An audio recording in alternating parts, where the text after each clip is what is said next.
আসসালামু আলাইকুম।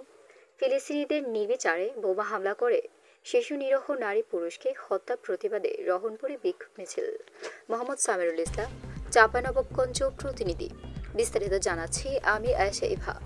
ফিলিস্তিনের গাজায় নির্বিচারে বোমা হামলা করে শিশু হত্যা ও নিরীহ নারী পুরুষকে হত্যার প্রতিবাদে শুক্রবার জুমা নামাজের পর রহনপুরের বিভিন্ন মসজিদ থেকে মুসল্লিরা বিক্ষোভ মিছিল বের করে রহনপুর পৌর এলাকার বিভিন্ন সড়ক প্রদক্ষিণ করে কলোনি মোড়ে সমাবেশ অনুষ্ঠিত হয়।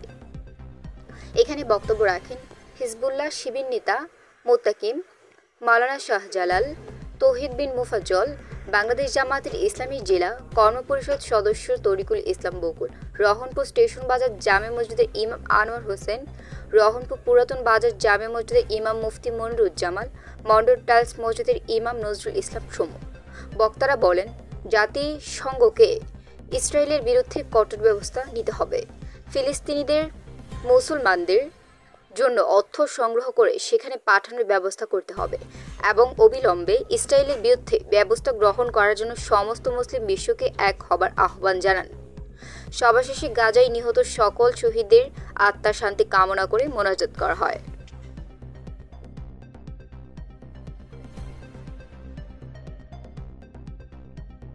মুসলিম সমাজকে রাষ্ট্রের পক্ষ থেকে অনতিবিলম্বে জিহাদের ডাক দিতে হবে। সম্মানিত উপস্থিতি, আমাদের অনেকগুলো মিসকনসেপশন আছে। মিসকনসেপশনটা কি? কুফার বেঈমানরা মনে করে আমরা অনেক দলে বিভক্ত, কিন্তু আমরা দ্ব্যর্থহীন কণ্ঠে বলে দিতে চাই, আহলে সুন্নাহ ওয়াল জামাআহ তথা হানাফি, শাফি, মালিকি, হাম্বলি, আহলুল হাদিস সকলেই কিন্তু আহলে সুন্নাহ ওয়াল জামাতের অধিভুক্ত।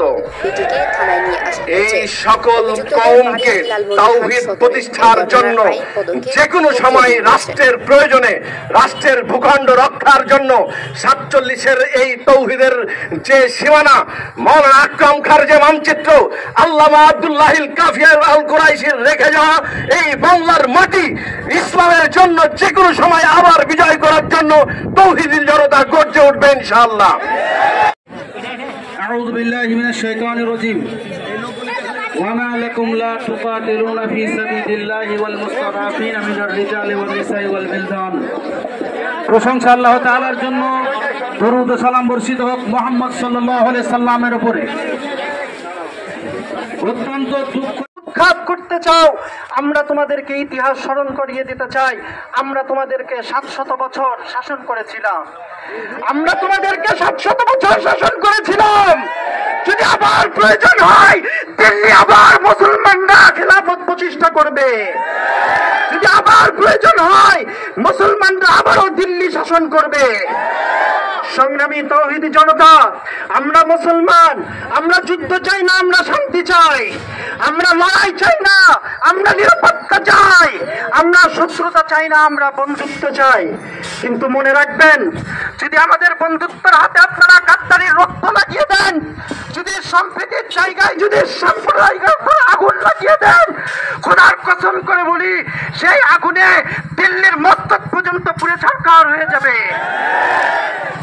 সংগ্রামী তাওহীদি জনতা, কোন অঞ্চলে যখন মুসলমানরা